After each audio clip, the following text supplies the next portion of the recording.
Assalamualaikum warahmatullahi wabarakatuh. Minasan konnichiwa. O genki desu ka? Apa kabar?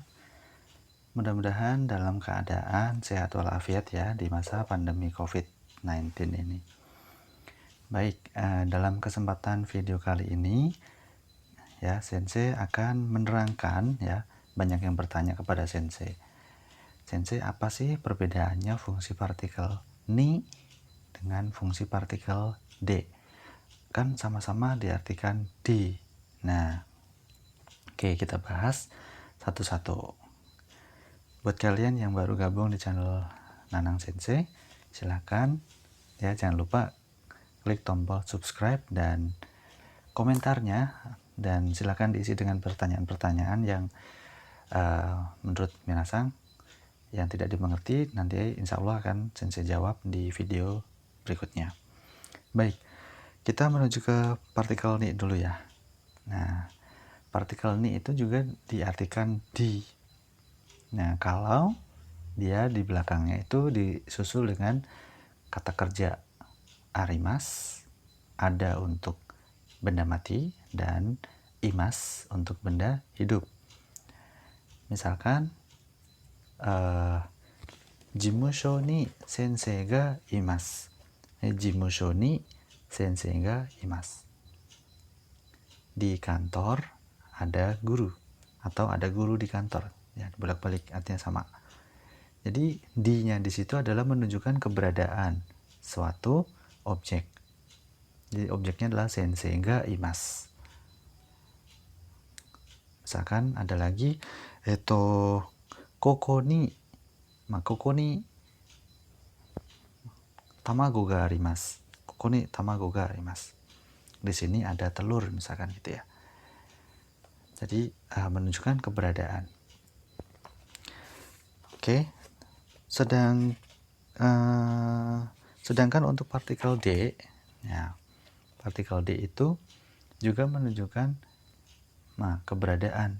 Namun keberadaan artinya tersebut tuh sama-sama diartikan di, tetapi harus ada ya diikuti kata kerja yang mengandung aktivitas atau perbuatan. Bisa menulis, membaca, belajar, ya, bekerja dan sebagainya. Contoh, tatoeba ne, Sensei wa gakkou de hataraite imasu. Sensei wa gakkou de hataraite imasu. Jadi sensei bekerja di sekolahan. Gitu. Atau Yamada-san wa Honda de hataraite imasu.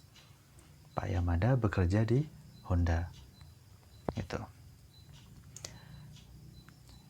Lalu juga bisa watashi wa shokudo de gohan o tabemasu. Watashi wa shokudo de gohan o tabemasu. Saya makan nasi di kantin. Nah, di situ yang menunjukkan aktivitasnya adalah ditunjukkan dengan partikel D. Seperti itu. Jadi bedanya hanya kalau misalkan D diikuti kata kerja yang mengandung aktivitas, namun yang partikel ni tidak mengandung aktivitas. Hanya menunjukkan keberadaan. Seperti itu. Itu perbedaannya yang secara signifikan. Jadi kalau ni kita ambil kesimpulan ya, biar kalian mudah untuk ujian, misalkan ujian bunpo ya, atau ujian tata bahasa biar nggak salah. Kalau misalnya diikuti imas, arimas, keberadaan, itu partikelnya ni. Kalau misalkan yang ada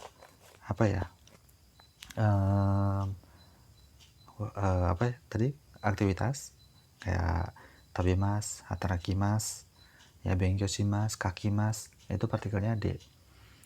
Tambahan lagi, untuk partikel ni juga bisa menunjukkan ya tinggal di suatu tempat. Ya, tinggal di suatu tempat. Misalkan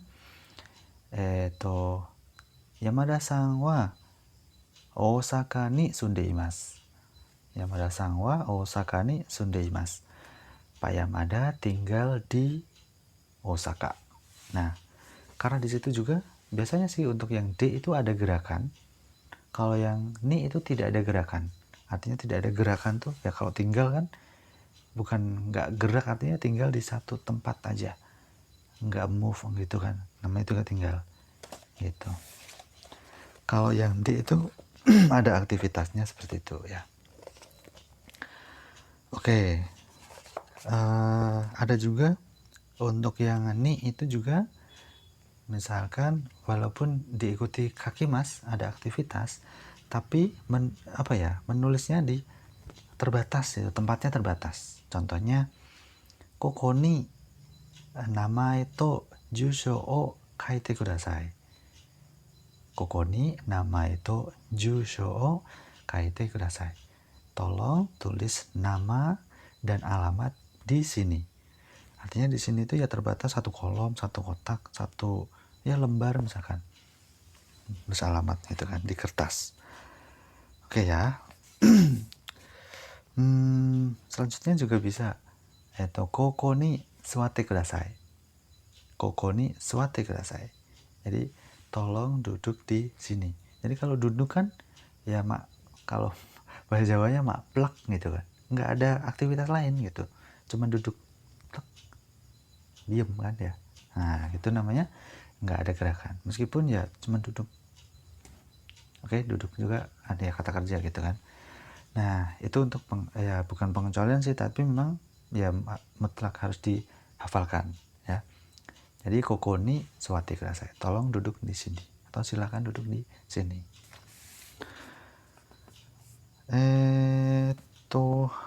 Mungkin seperti itu ya untuk pembahasan perbedaan partikel D dengan partikel ni. Ya.